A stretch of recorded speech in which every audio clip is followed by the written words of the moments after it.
ADHD Rewired, episode 538. Since 2014, this has been the podcast for ADHD adults who have really good intentions and a slightly wandering attention. I'm Eric Tivers. I'm a licensed clinical social worker and an ADHD certified clinical services provider by training and a coach by design. I'm your host, and I have ADHD. ADHD Rewired is more than just a podcast. You can learn about our coaching and accountability groups, our virtual co-working community, and more, all at ADHDrewired.com. We are wired for connection, and you are not alone. Learn more about our offerings, including our monthly live Q&As, get additional resources for every episode, including links to any resources we mention on today's show. You can support us on Patreon, sign up for our email newsletter, and more, all at ADHDrewired.com. And if this is your first time listening, welcome. Don't forget to hit subscribe or follow on your podcast app so you never miss an episode. We know that starting is the hardest part, so let's get started. Hey there, ADHD Rewired listeners. How's your planning going? How about your routines? Have you been having enough fun in your life? Or are you spending all of your time working, trying to make up for all those times that you were doing things other than your work? When was the last time you really reflected on where you're at in life and thought there's gotta be a better way? Because you're listening to this podcast, my guess is you think about these things pretty often. Maybe it's time to go from thinking and get started with doing something different. That's where ADHD Rewired's coaching and accountability groups comes in. Our summer sessions begin July 11th and 12th and go through September 19th and 20th. What makes our groups different? For one, we've been iterating this program since 2014, and this will be our 37th season. 2, we meet 3 times a week for 10 weeks. 3, our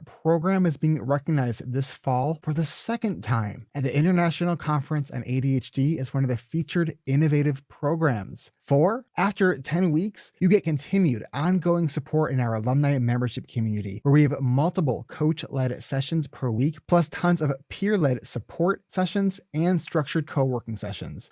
We really are a community. The only thing we need is you. Our next registration event is this Wednesday, June 19th at 3 p.m. Pacific, 6 Eastern. After Wednesday, we are raising our prices from $11.99 to $13.99 because we want you to sign up before those prices go up. And payment plans are available. If this sounds like what you've been looking for, your next step is to go to coachingrewired.com and add your name to our interest list. Besides from us sending you a bunch of really helpful emails about planning and time management, you'll receive instructions to start your pre-registration steps. You'll get to watch a short 15-minute video that goes over all the details of our program. You'll answer some questions, send us a short video telling us about you. All of this will be spelled out in the emails we'll send you once you add your name to the interest list at coachingrewired.com. It's time to do something different. Go now. Go to coachingrewired.com. Your coaching community awaits. That's coachingrewired.com. Last week, I co-hosted with Chris Wang from Shimmer the NeuroDivergent Pride panel in honor of Pride Month. And so what you're actually going to hear for today's episode is the audio recording of that. We had a bunch of questions that were pre-submitted. So I think you're really going to enjoy this. This is great for all of the neurodivergent queer folks as well as allies. I hope you enjoy. Welcome everyone. Happy Pride Month. I'm so excited for this conversation today. As you can already see, we have 3, I guess if you add me, 4 lovely faces on the panel that are here to talk about neurodivergence and pride. This is obviously a topic that is very near and dear to my heart, so I'm excited to get to co-facilitate this. So whether you want to call it LGBT and queer, neuroqueer, neurodivergent pride, whatever feels right for you, feel free to do that. And we're here today to celebrate that intersection today. And just a quick reminder that today's conversation will be recorded and sent out to registrants, but only the panelists' faces and voices will be recorded. So we may share out general themes that come out of the chat, but we will not share specifics and will not share your name. So feel free to use the chat to connect with each other, to ask questions. Feel free to go off there. Sometimes the chat is more interesting at times than the panel, so feel free to use that. And Trina, if you want to go to the next slide. The way that we'll do today's conversation is just a really quick introduction, and then we'll jump straight into all the questions that actually came from you all. So in the Luma, there was the questions during that registration, and so we'll pick out some of those questions to ask.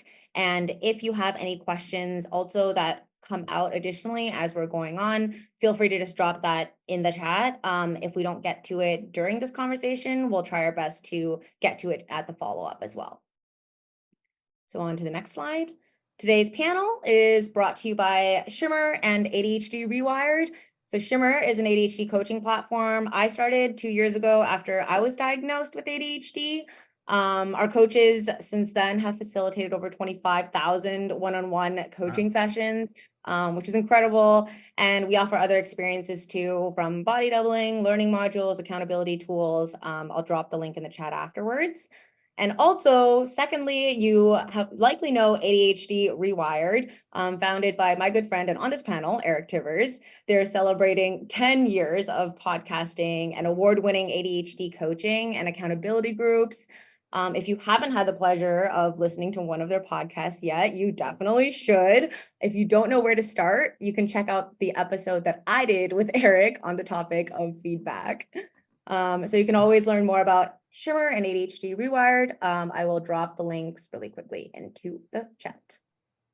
And next, so really quickly so that we can get to the panel, I just wanted to first go over what exactly we mean by NeuroDivergent Pride. I know there's a lot of allies in the audience and who will be watching the recording as well. So the neuroqueer intersection is neurodivergence and queer/LGBTQ. And so neurodivergence basically means a person's brain functions differently from the typical brain. This covers things like ADHD, autism, dyslexia, and a lot of other conditions under the neurodivergence umbrella. And then on the other hand, LGBTQ or queer refers to anyone who is non-heterosexual, non-heteroromantic, or non-cisgender.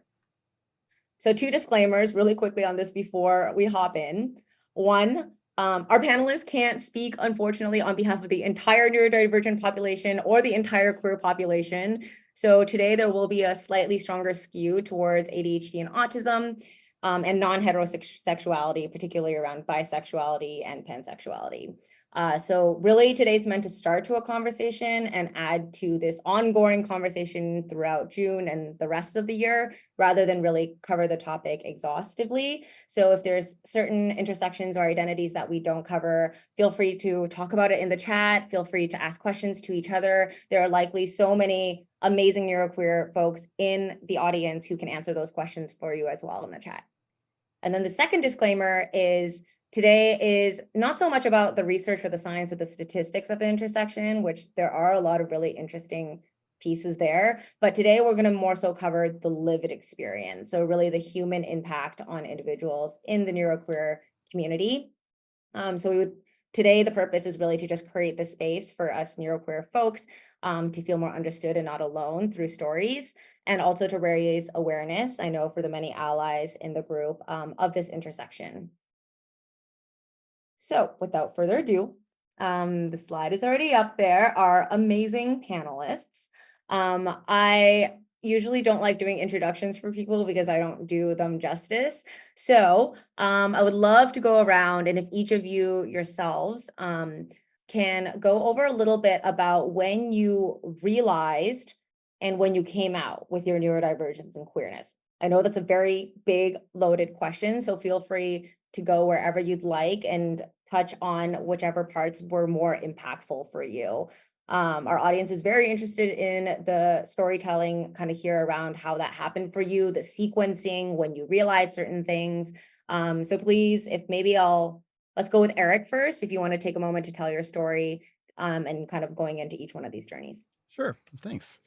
Well, I first realized I had ADHD after almost failing out of college. So I was 19.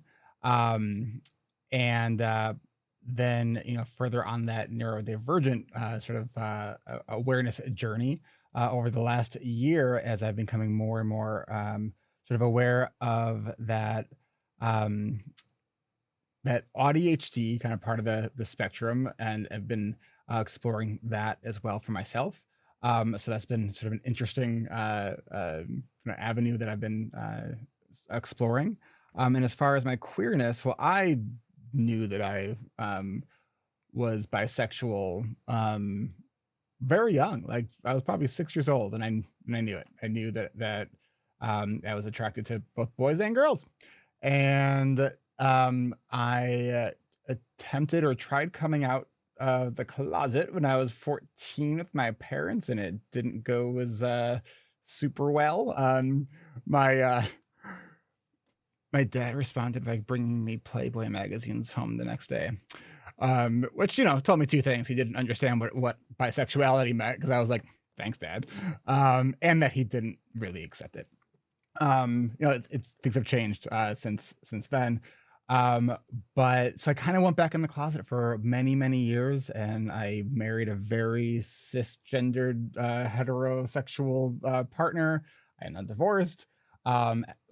Shortly after my divorce, I decided that it's life sucks in the closet, and so I came out and a couple of years ago, and have been. This is actually my first like official time being on any kind of queer panel, and so I'm like, I don't usually get nervous talking in front of people. It's usually my jam, and I'm gonna be honest, I'm actually a little bit nervous right now. So that's my abridged story. Thank you. Thank you for sharing that. And you're amazing, doing amazing, and gonna do amazing. We're so glad that this is the first one that you're doing, and you're co-hosting the first one you're doing. Wins. And Nate, what about you? I just want to add one Oh, thing too, and Nick can probably speak to this as well. Like, and part of why I wanted to do this is, with my podcast, with ADHD reWired, part of the whole mission of it is to normalize conversations that people don't have, right? And to have these conversations, and as much progress that has been made, with LGBTQ rights, like I think it's hard to not acknowledge that, like, bisexual men, like, where are they? Where are they? So Nate, I'm thrilled that you're here. Yeah.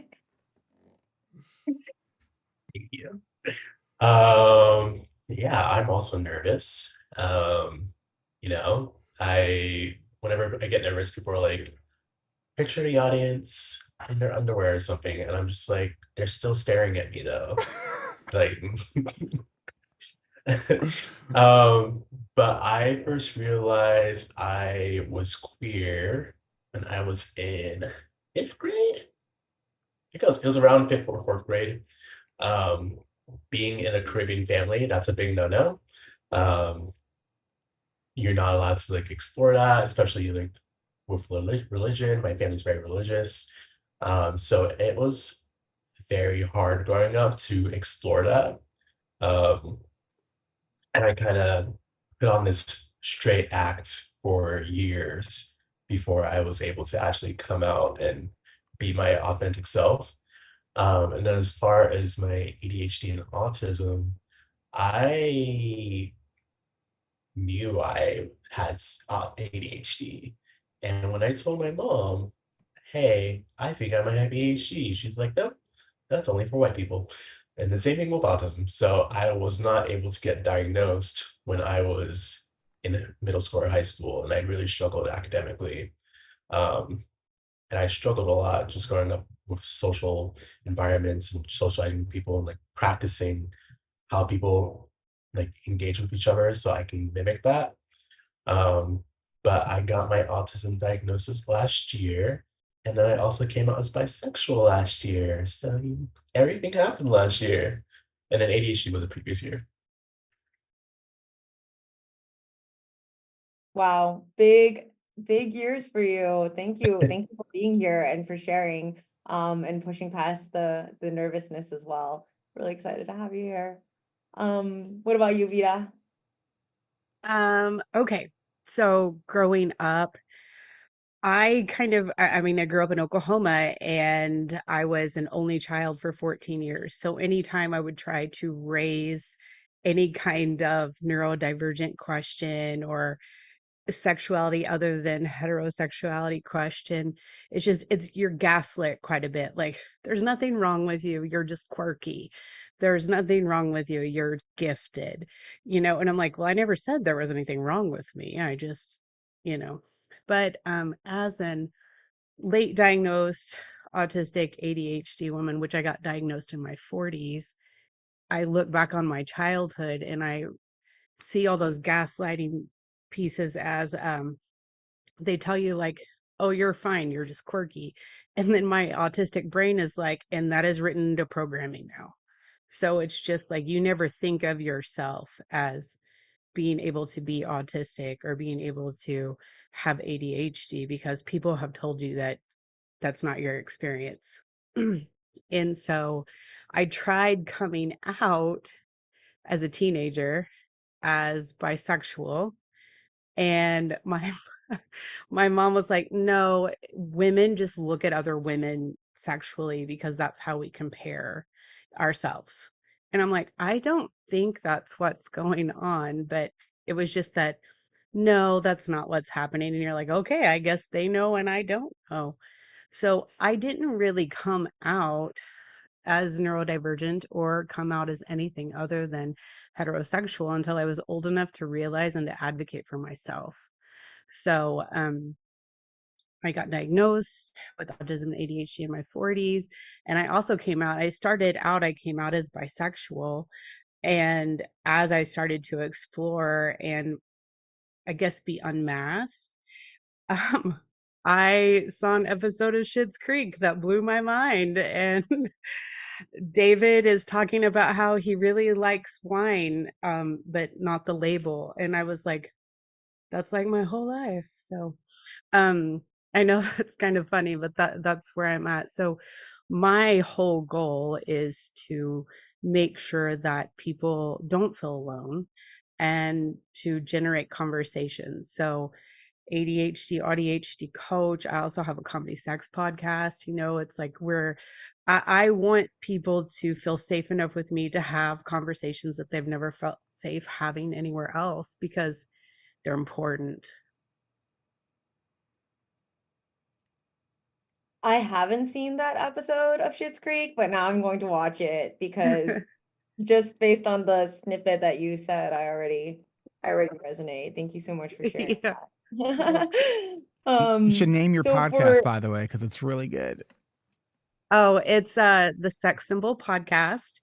And my co-host on it, she is straight. And so when people talk about it, like, is it from a straight perspective? And it's like, well, it's from our lived experiences. So as someone who's late coming out and then late neurodivergent. So, but it's funny, it's unscripted and it's pretty graphic. So hang on to your shoelaces if you listen to it. we'll definitely send out links afterwards to everything everyone here is doing. That's super cool.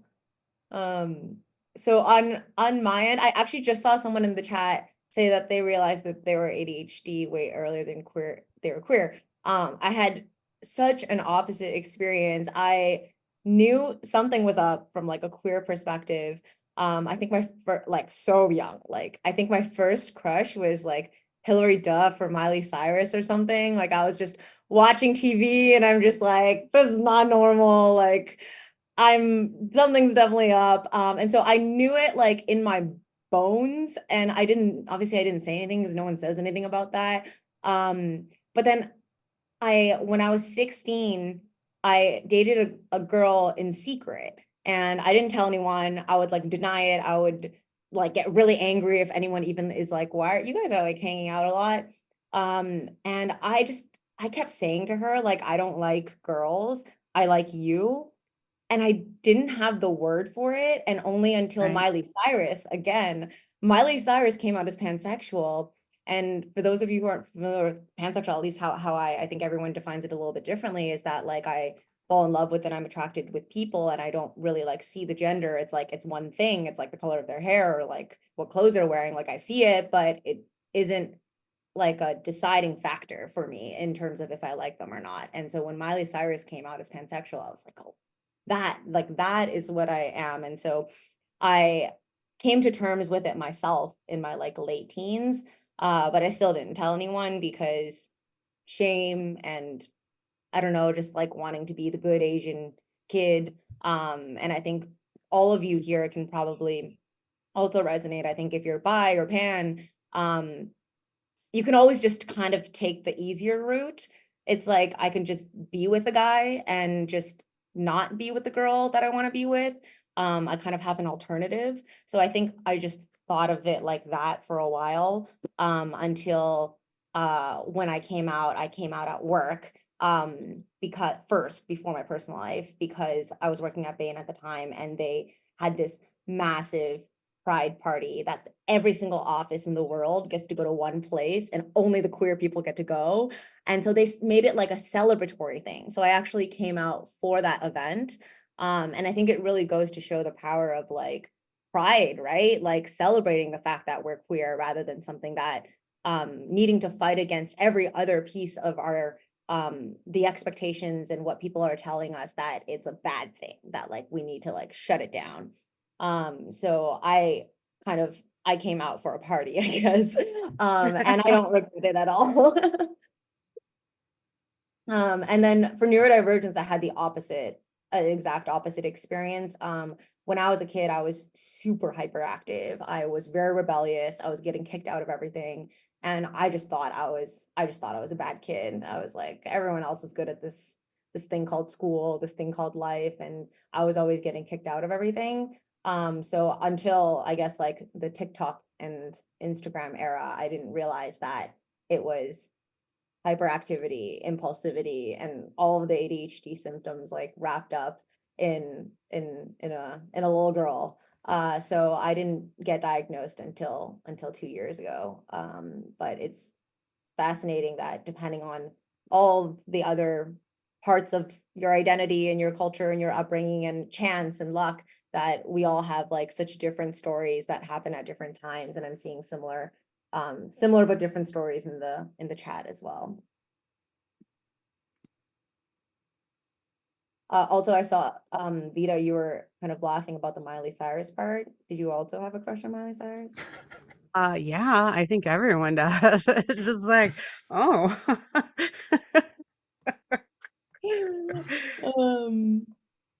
All right, okay, we're on the second question now. So maybe we'll start backwards with Vida. How are your queer and neurodivergent identities related? Okay, so I'm outing myself here as being a super nerd because we had these questions before, so I went and answered them so I would know what I wanted to say.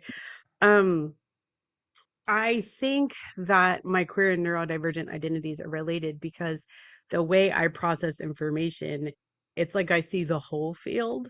So, like people, I like people, so I see the whole field, and these pieces of information about sexuality or hair color, stuff like that, it's just data. And then, but that's how I process like coaching clients. That's how I process problems at home. It's just everything is just this huge set of data.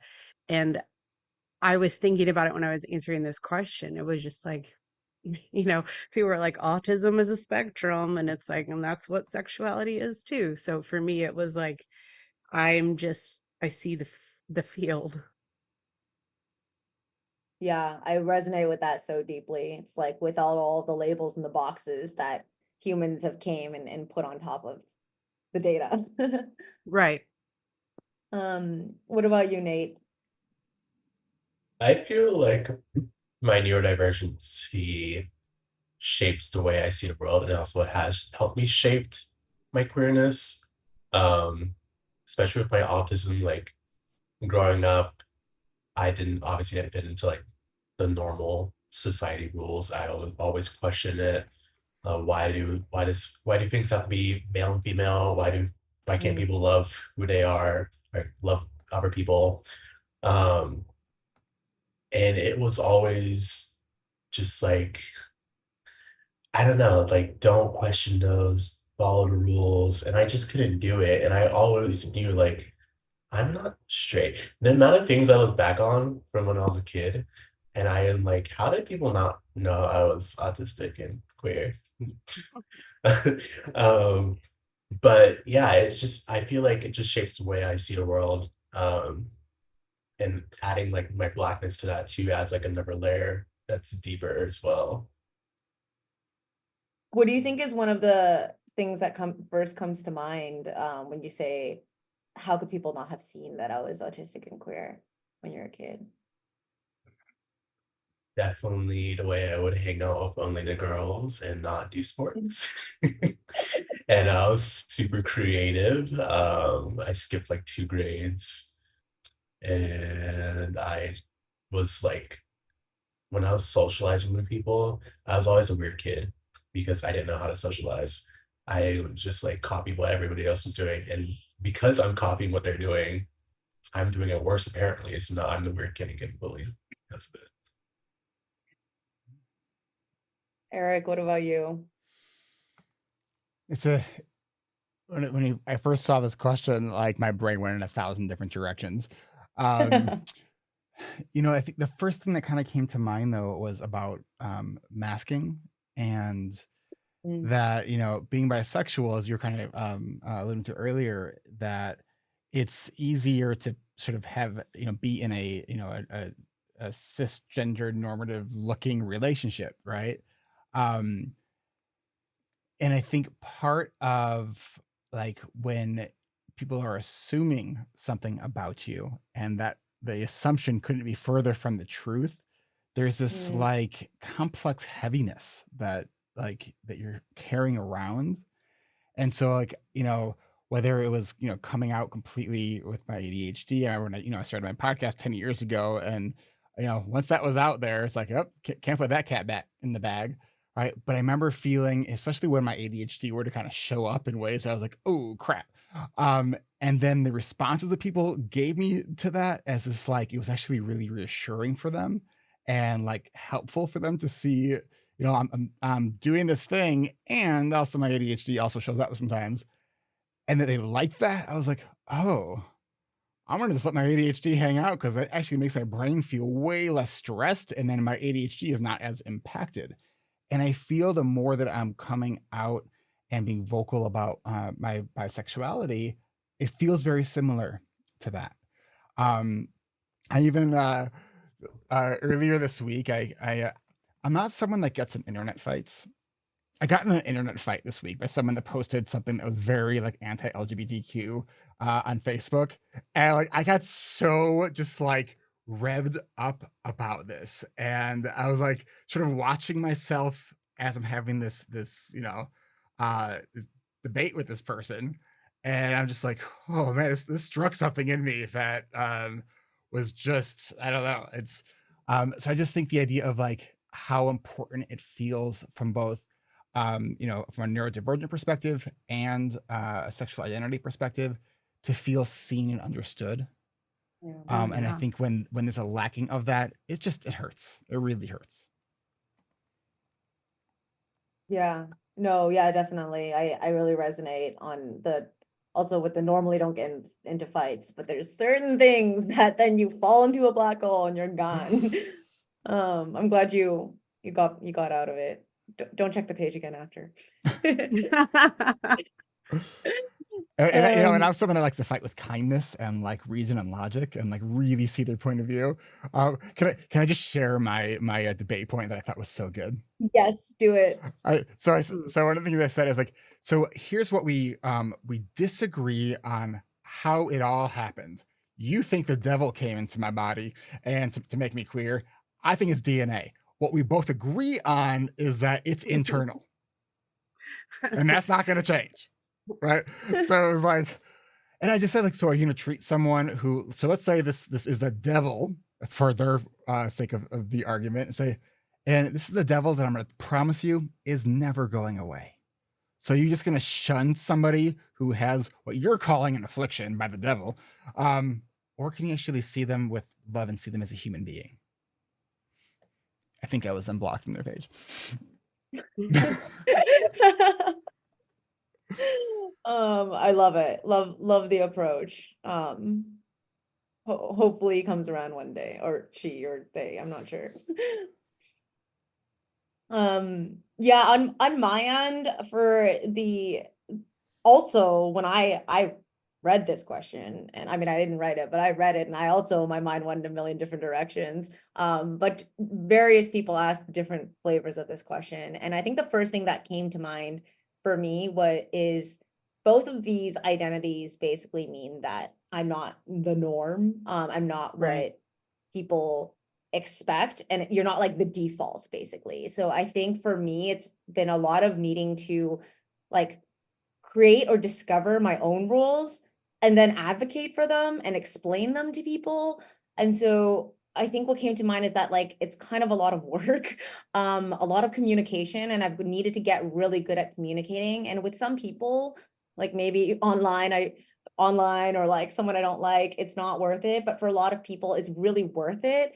And so I put in a lot of effort because I want them to understand where I'm coming from. And I know that I can't expect them to just understand like that, because it's years and years and years of conditioning that they've had that something is the norm. And so I think when I was younger, before I knew I had ADHD and before I came out as queer, my friends used to always say that I like, with love, but they would say that, oh, it's Chris logic, like Chris logic is here again. And I would have my own logic, and I felt really bad about it. But I think it's taken probably confidence and awareness in myself to be like, it's Chris logic, it's not necessarily negative, and it's just as valid as your point of view, and let's talk about it and come to something in between. But I think it really is how these two non-normal identities, like non-typical identities, come together, is essentially needing to like advocate and communicate and advocate and communicate. For sure. And so I think that kind of leads into the expectations of the non-typical. So curious for you all, how have heteronormative expectations on more, I guess, the queer front, and then also neurotypical expectations on the neurodivergent front impacted you the most, positively or negatively? Maybe negatively, but I'll go in a direction I haven't went in, so we'll go Nate first. Oh boy. Uh, it definitely felt like pressure pushing me down. Um, as a Black man, I already face like racial biases and stereotypes, but adding queerness and being neurodivergent into the mix just added like more complexity to it. Um, and often I was just left feeling unseen and like invalidated a lot of the times in both identities. And that really forced me to like hide my true self, hide my queerness, hide my neurodivergent, masking to the max, just to appear normal. Um, so I feel like it just made me feel isolated and exhausted all the time. And it did not really have a positive impact on me. I wish it did, but it didn't. Um, but I just wanted to be understood and accepted by other people, and it just never panned out. Is there any kind of specific example or story that comes to your mind when you think about this question? Probably like a gazillion, but I'm going through the archive. Um, I'm thinking about when I was in middle school and I started like kind of exploring my sexuality. Um, but I was also very heavily involved in the church. So I had to like hide that part of me and let it be like a secret. Um, and that really like messed with my mental health like deeply. Um, being told these things, like being taught the harmful theology of homosexuality is a sin, you're gonna go to hell, all these things. Um, all that caused a lot of confusion in me and caused a lot of like turmoil and pain. And I was constantly feeling like, am I going to hell? Am I an abomination for liking both guys and girls? And it was just like a really confusing time. Um, and it's like I don't even know. Like, I'm glad I'm where I'm at now. I'm glad I can be my true authentic self. And I wish I can go back in time and tell this little version of me, like, hey, it's okay. You're beautiful. Your queerness is beautiful. You having ADHD and autism is a thing. You're living life on expert mode, but that's okay. You'll get through it. I love that. Thank you for sharing. And in our audience, in the registrations, I was shocked and happily shocked that there was actually a lot of allies who are parents, who have registered to learn more about queerness or neurodivergence, and hopefully your words were as impactful for them as it was for me. And to you, Eric. You know, it's interesting because as I've been exploring this year, whether or not I'm also autistic, when I first read this question, I was like, maybe I've been unaware of what the expectations have been like for so long that because I'm like, I don't know, like how have expectations impacted me? So maybe it's the impact of not being aware of these expectations. But I think like part of this growing up, undiagnosed and sort of in the closet, um, makes you this desire to feel seen and understood like that much stronger and feel almost like this like life imperative that I think that's part of why I'm feeling more like vocal about both my sexual identity and my uh, neurodivergent identity. And just like I don't know, like I guess part of it is I certain things I don't care what people think. And but which is always like a half truth when someone says that. It's like, hey, I don't care what everyone thinks, except I do still want people to like me. But I don't know. It's a good question, but a challenging one because I think that it is. I don't know because sometimes I don't even know what to expect out of myself as a queer, neurodivergent person who's, and I'm, and it's funny too because I'm like, can I even say that I'm ADHD because I haven't had that official, diagnosis yet, and it's like I feel this like imposter syndrome around that, even though like every single day there is evidence that is pointing to this, and my therapist also thinks so, and so I don't know. It's I guess it's also a little bit of fun to push against known expectations and like in a harmless way, making, all the normies feel a little uncomfortable is kind of fun for my brain. If that makes any sense. I don't know.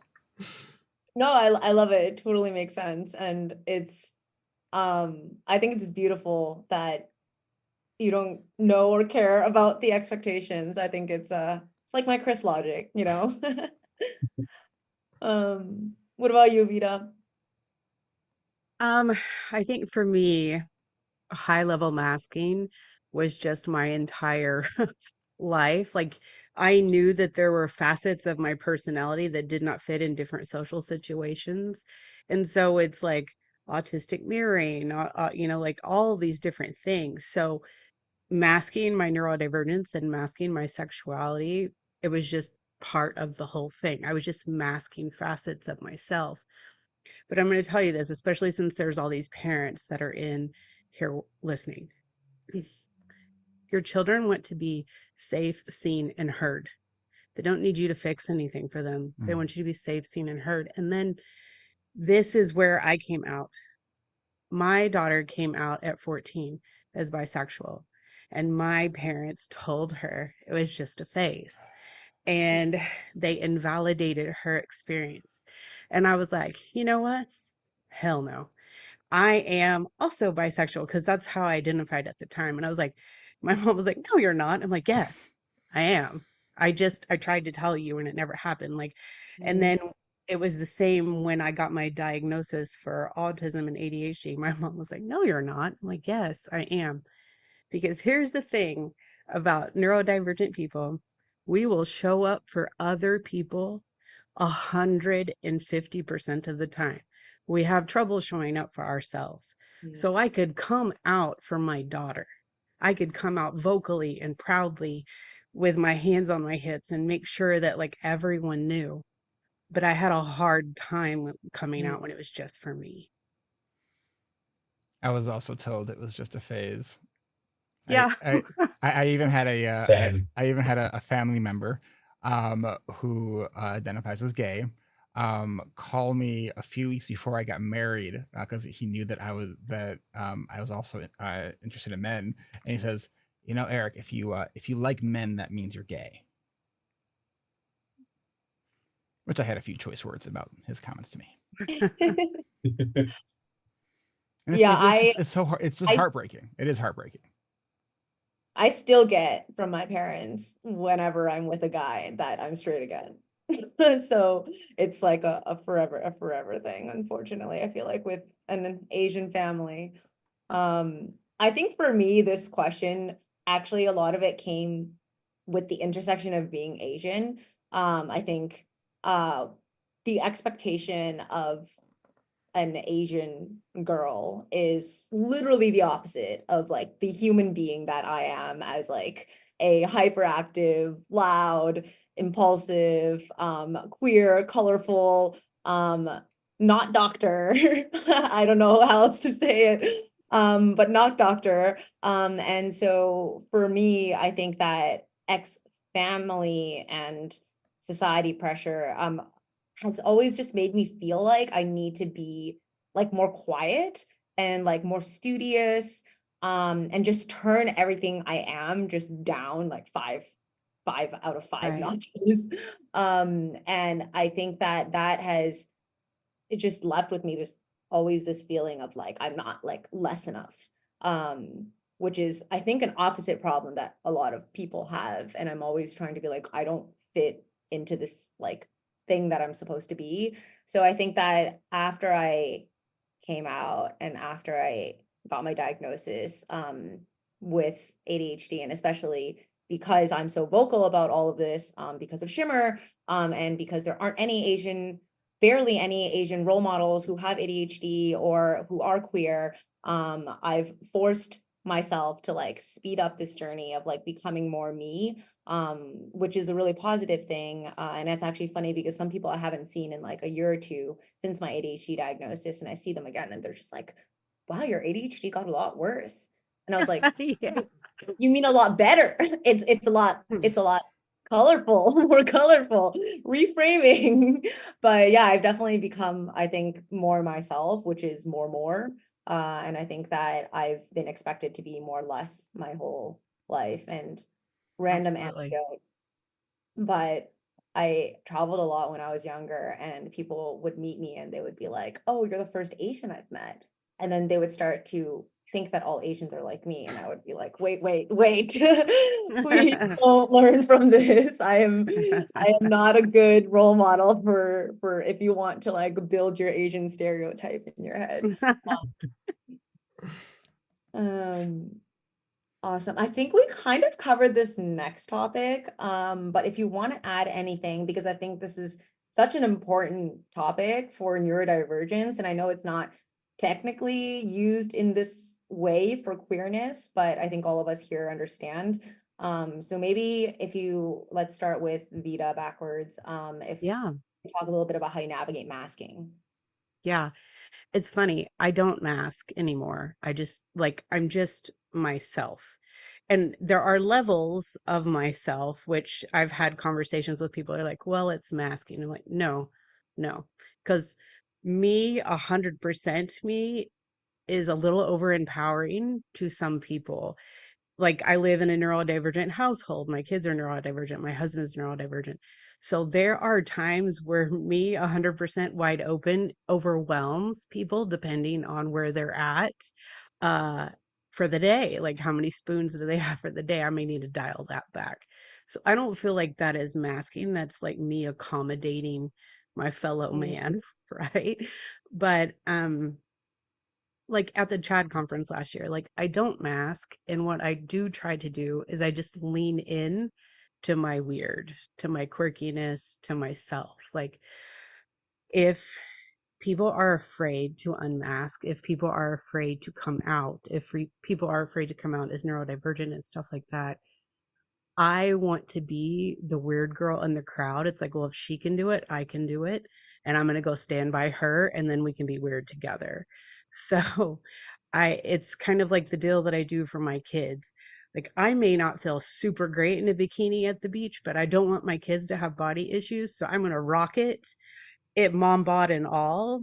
And that's like me. Like, I'm going to rock my neurodivergence and my queerness and everything so that my kids know that it's safe to be them. I love that. And for anyone who wasn't at the Chad conference, Vida had an amazing tutu, like a massive tutu, I think like hula hoops and sparkles and other wands and other as well. I think your fellow tutuers are in this audience as well. Yeah. And it was amazing. I think that it can be scary being at these conferences and feeling like you're not enough of whatever. And then you see someone in a tutu and you're like, I can go talk to her. And so Right. I was like, hi, nice to meet you. And you immediately feel more comfortable. So thank you for doing that. You're welcome. Could we coordinate for this conference so we can all wear matching tutus? Yes. I really want down. everyone. I'm down. Nate, what about you? I have had to navigate my masking as a survival strategy, and it's a lot. Obviously, being Black, like when I'm having meltdowns, like I can't have meltdowns in public because I'm always scared of how other people are gonna react around me, and if I'm gonna become a hashtag. And I hate that's something I have to think about, but it is. And not so much with my queerness, like what I used to downplay my queerness a lot when I was younger, obviously because I was still figuring it out, and also because I come from a family that's Caribbean and religious. So I had to think about that. My mom did not take me coming out very well. It was not a fun time. And then I saw a family member post like a very homophobic thing on Facebook last year, like a month after it came out.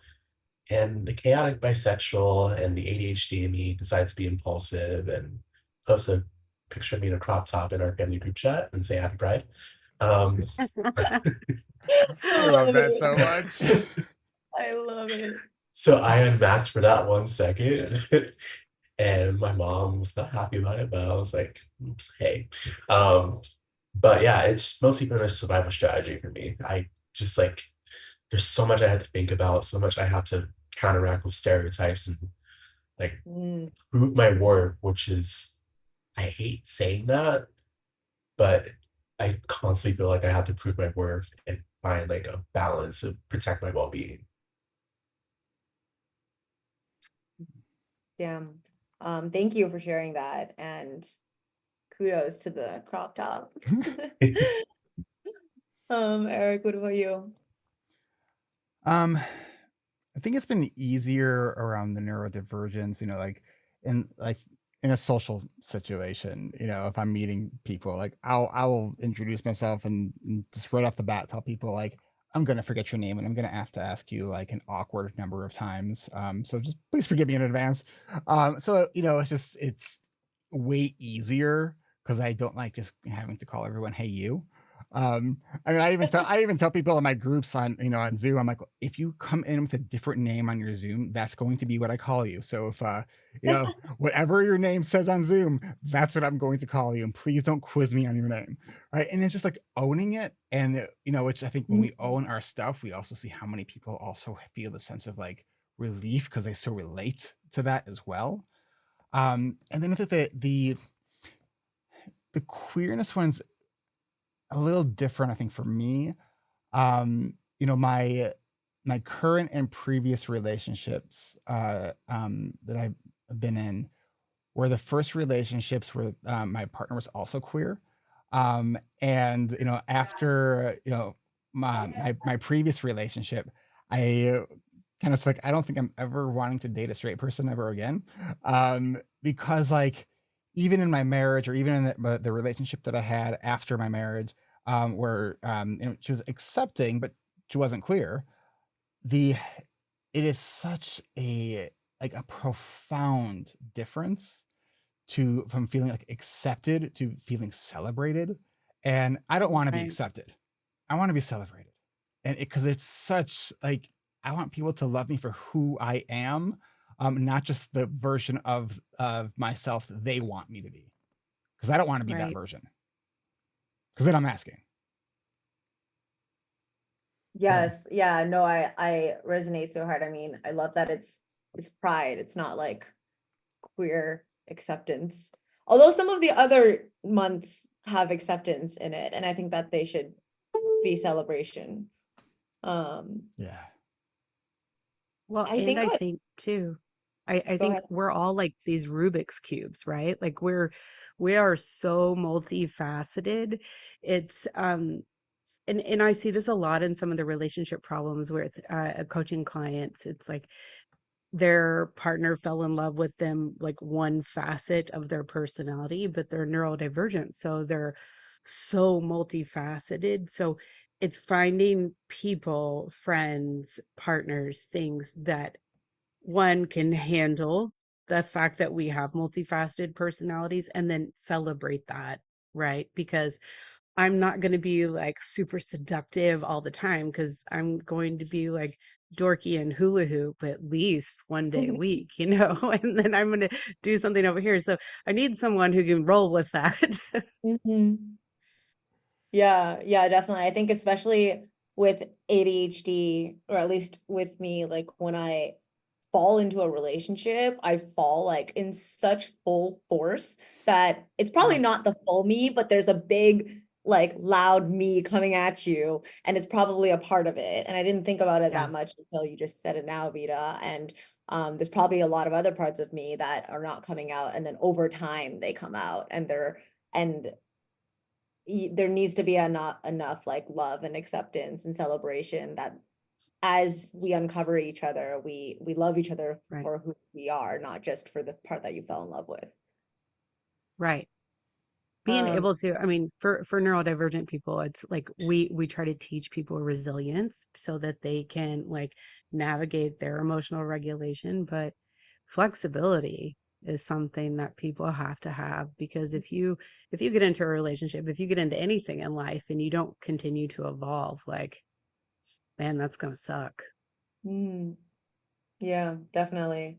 And I think too, like for folks in the audience, I think all four of us here, we think about our neurodivergence at least, and if not our queerness all the time, because it's linked Yeah, to what we do. Like we have absolutely. creator, coach, podcaster, founder, all in the ADHD/autism/queerness realm. So we also think about this a lot. And I think that for me, like masking has looked very different now after working like at Shimmer, and talking about it all the time versus basically my entire life, where all I feel like similar to you, Nate, it's a survival mechanism of masking and trying to be what people expect you to be so that you can get the responses that you feel you need to be loved or to be whole.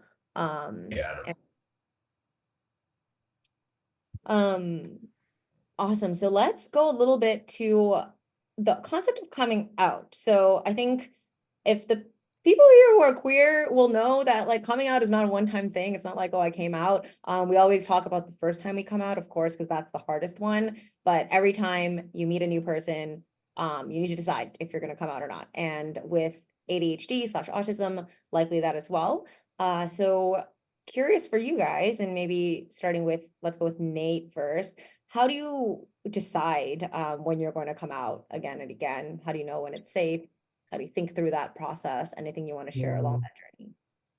I kind of look at see if the environment's like inclusive or if they're having supportive language. Like with my last job, um, I worked for an education nonprofit that was very big into diversity and inclusion.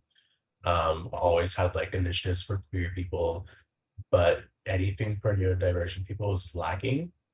Um, So when I got my ADHD diagnosis, I didn't want to really say anything about it because I wasn't sure how they would react to that because I had a lot of trouble focusing with work. And then when I got my autism diagnosis last year, I really didn't want to say anything, but I ended up saying something to my boss.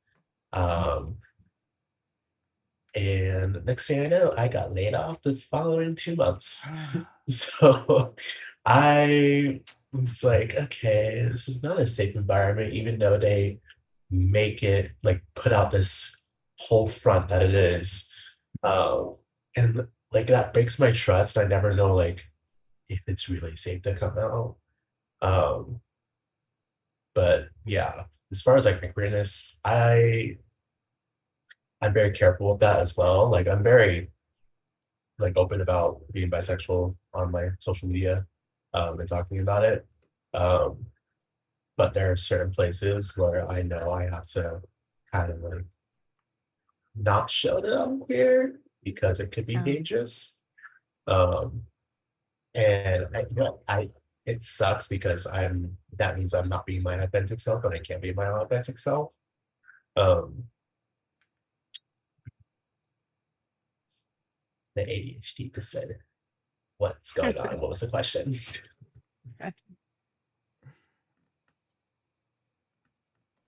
I might have been cutting out a little bit at the end. I don't know if that was me or Nate, but the part that I didn't catch, I'm sure was really great as well, and I'll watch in the replay. And maybe I'll pop it over to you, Eric. I don't know. It's a challenge, another challenging question because I feel like it's always evolving, and I'm always like, and it's so interesting too. I remember it was about I think like 2 years ago when I came out on my podcast, and then like with and I think it's hard to not get into politics when we're talking about queer pride and neurodivergent pride and that kind of stuff.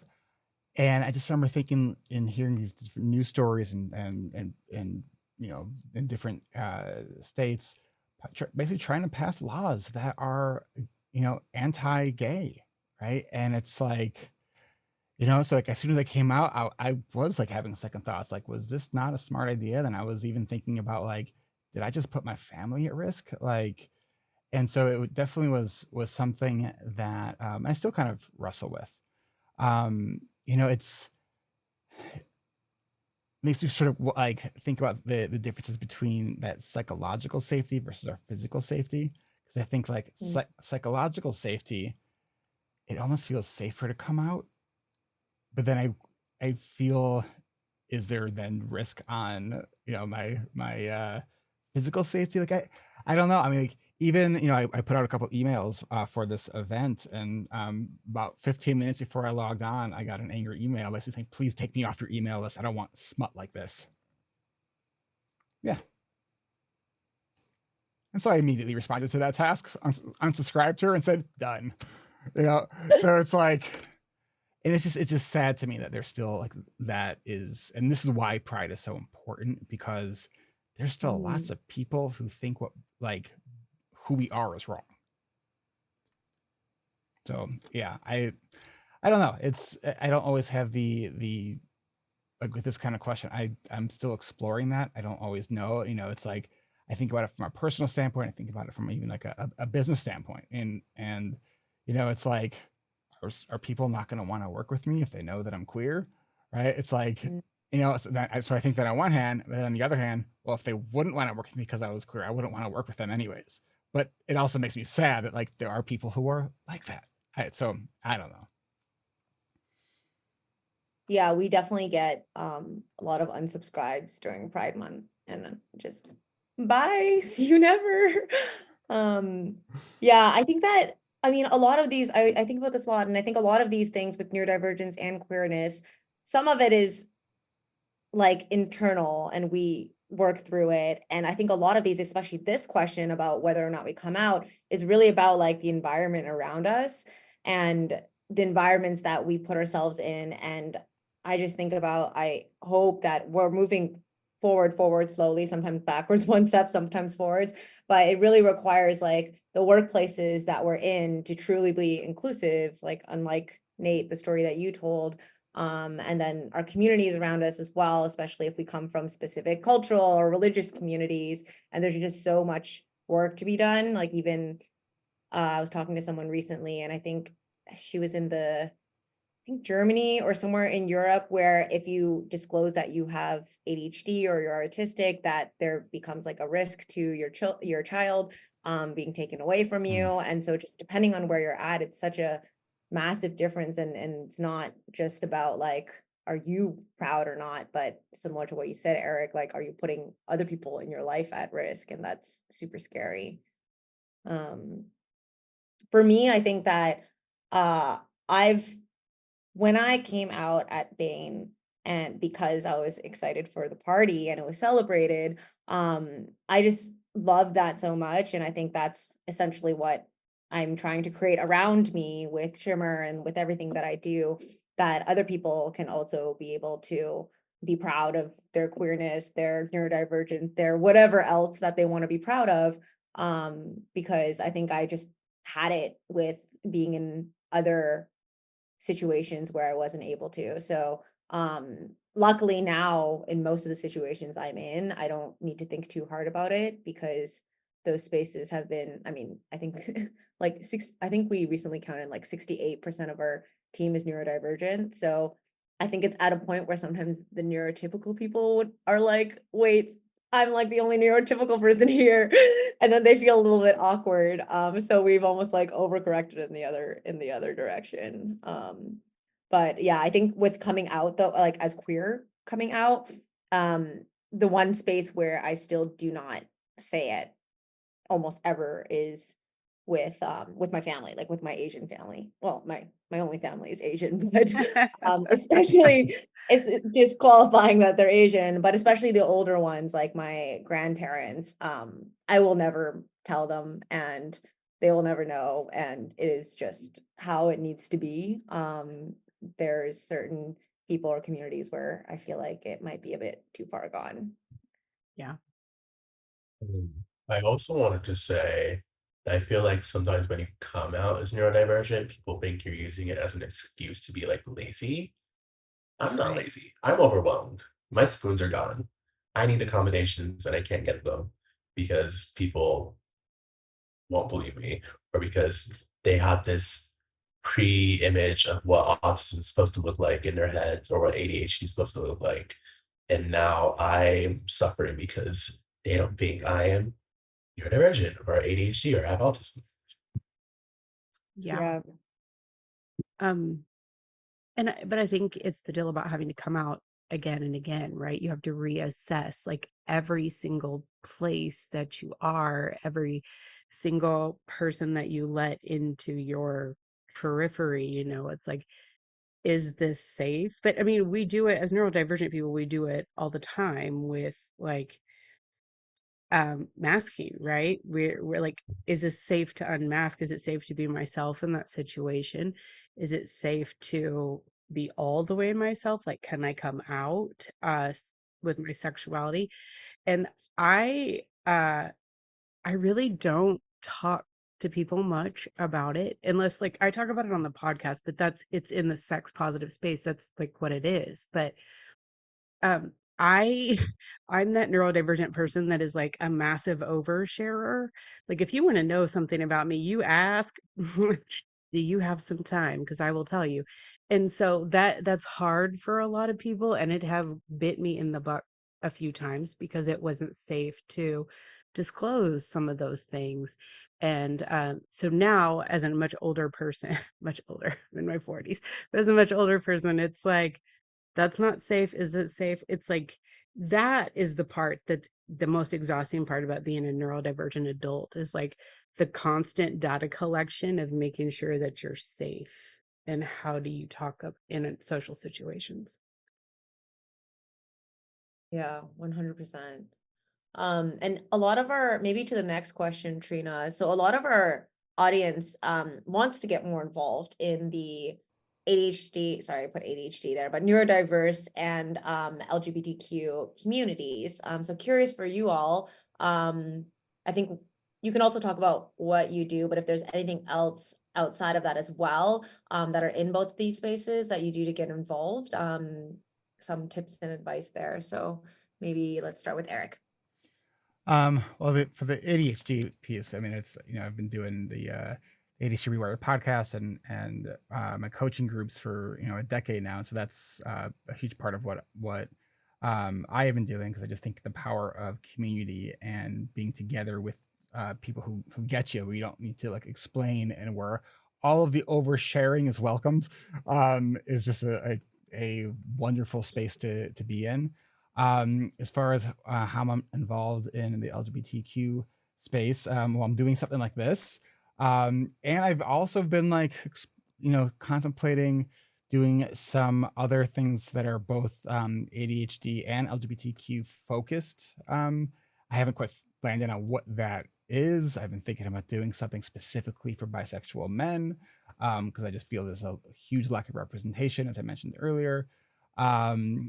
So I'm kind of like, I'm exploring right now how I can really have my voice more heard. And I listened to this book not that long ago, awesome book on Audible called Boy Slut. And one of the things he talks about in this book is like, you can't just, it's not about awareness. It's got to be vocal. You got to be vocal, because like people got to hear you talk about it. And so it's part of why I felt called to doing this, because there's nothing wrong with who you love and having a differently wired brain, and we want other people to also see that, and because there is such a healing power in being able to see yourself in somebody else, to say, you know what, that person's, they're all right, and if I could see myself reflected back, that could help me know that I'm all right too. I love that. I dropped both the ADHD rewired and I think the right book, the link into the chat. Yes. Yeah, that's it. Oh, it's so good. It's one of my favorite books. Okay, Nate, you go next, because you were celebrating everything Eric said. No, I just really love Boy Slut. I love Zachary. He's amazing. We exchange DMs from time to time. Now I'm jealous. Not like that. Not like that. Okay. But for me, I do content creation on my Instagram. And I talk about being queer, neurodivergent, and sober from a Black perspective, or a person of color. And for that, I like to share like stories, like my personal stories, because sometimes I feel like people are going through certain things and they feel like really alone, and they feel like they have nobody and nobody gets it. So I share some of my like personal stories, some things that are like deep, to kind of help people who may be feeling alone not feel so alone. But I also get involved with like local charities and local LGBTQ organizations. I'm trying to find some local neurodivergent agencies, which I just did a collaboration with one in the UK. But yeah, I really just want people to know that they're not alone. I just really want there to be more representation, especially for bisexual men, like Eric said, because there's a major lack of that. And it's also like just a major lack of it from the Black community as well. So I just want to be that representation. Hey, love it. Yes, dropped your Instagram in the chat. Actually, how I even found Nate for this panel was we did another panel, it was ADHD, and after that happened, I think like 2 people who were on the panel were like, you need to get Nate on your panel next time. So his Instagram is awesome and beautifully designed, so please go check that out. Vida. Okay. So, for me, I am on the board of directors for an ADHD nonprofit called Dueling Minds, and Michael Rufkin or Druid, he was on one of your previous panels for ADHD. He just started this as a way to try to help ADHD individuals get resources. So for those of you out there that are wanting to get involved in these communities, finding nonprofits that you can volunteer for, which if you want to go to Dueling Minds, we need volunteers, but finding these nonprofits that you can volunteer for is a great way to get involved in the community. And it allows you to do a piece that you are comfortable with, right? Like if you just want to help somebody with marketing, or if you just want to help somebody like you want to help run a Zoom for a peer support group, or you want to do whatever, like you can be as involved as much or as small as you want. And, follow people on socials that have the same kinds of things that you want to align yourself with. Like if you want to start the conversation around sex positivity, follow sex positive content creators. I mean, not tooting my own horn, but like, you can listen to my podcast, you can share other people's work. It doesn't just have to be mine. Like Eric's amazing, and he has this giant podcast. It's like the Mount Vesuvius of ADHD podcasts. Like listen and share that out, because sometimes all it is sharing, like, this is so great and I want other people to hear it, and you can share it to your story on social media. So it's really, really easy to get involved. It just depends on what your time commitment is, because I'm really protective of my time, sometimes not enough, but that's a lesson that I've had to learn. So that's my only caveat for all of you that are like, I want to go get involved and I want to volunteer. Like, make sure that you're not over volunteering, because there's dopamine to be had in those places. Yeah, 100%. I think about this as well, because I think a lot of us are people pleasers, yes men, whatever you want to call it. I think there's a lot of things that you can get involved in that you're just consuming. I think we're all of us here create content. You can also just attend things. So one thing is I actually run ADA's Asian support group, and I know that they also have LGBT support groups, but it's on my list to go to them, but as Vida mentioned, I'm already running the Asian one, so it's just time. But if you're interested, ADA has, I think it's $9 a month or something like that, and you can access all of their peer support groups. So if you have varying identities that you want to explore in the context, ADA is for ADHD. I'm not sure if there's something Adults, maybe similar for autism. Sorry, for adults with ADHD. adults with ADHD, yes. And then also this year, another thing we're doing to get involved is myself, Vida, and Eric, we're actually running the first LGBT support group at the ADHD conference, which is in person, which will be really fun as well. And yes, Kristen shared a 2-month for free ADA code in the chat, so you can get 2 months for free and test out different support groups if you would like. And then I'm just pulling on mine. Since everyone gave their Instagram, I'm also going to give my Instagram. I started creating content on my own account, so if you want to check me out, I just did a queer reel as well, so I just dropped that in the chat as well. And you don't need to track all these links. Also, we will put all these links that I'm dropping in the chat afterwards all together, and then also ask the speakers if there's anything else that they want to add. So don't worry if you've missed something. Awesome. We are just on time. We only missed 2 questions. That's okay. We did pretty well. Thank you. I know I lost track of time in the last 2 minutes. I was so good, but thank you, panelists. It was such a good conversation. I saw peaks of what was happening in the chat as well. Folks connecting and chatting with each other. So thank you all for showing up. For allies who aren't neurodivergent or queer, also extra thank you for taking time out of your day. As Vida mentioned, like, we know time is scarce. So for all of you who showed up here, thank you for that. And especially for the panelists for sharing vulnerably, even though I think everyone was nervous, but we all did awesome. So thank you so much. We will share out everything afterwards, so don't worry about it. You'll get the recording, you'll get all summarized notes, and you will get all the links that we shared as well. So I hope everyone has a wonderful rest of your Thursday, and a wonderful rest of your Pride for June. Thanks everyone for being here. Thanks, guys. Hi, y'all. I really hope that you enjoyed that. Again, just want to remind you about our summer coaching program. Go to coachingrewired.com to learn more about that. You could also find out about our co-working community, Adult Study Hall, at adultstudyhall.com. And if you are enjoying this podcast and you want to support our work, we would greatly appreciate it, because right now we could use the help. And you can do that and support us financially by going to rewired.com/Patreon and become a patron, because I would love to hire a podcast editor. But right now, it's not in the cards, but you can help make that happen. So if you want to support this work, that would be awesome. Thank you. All right, that's all I have for today, and we'll catch you back next week. Thanks so much.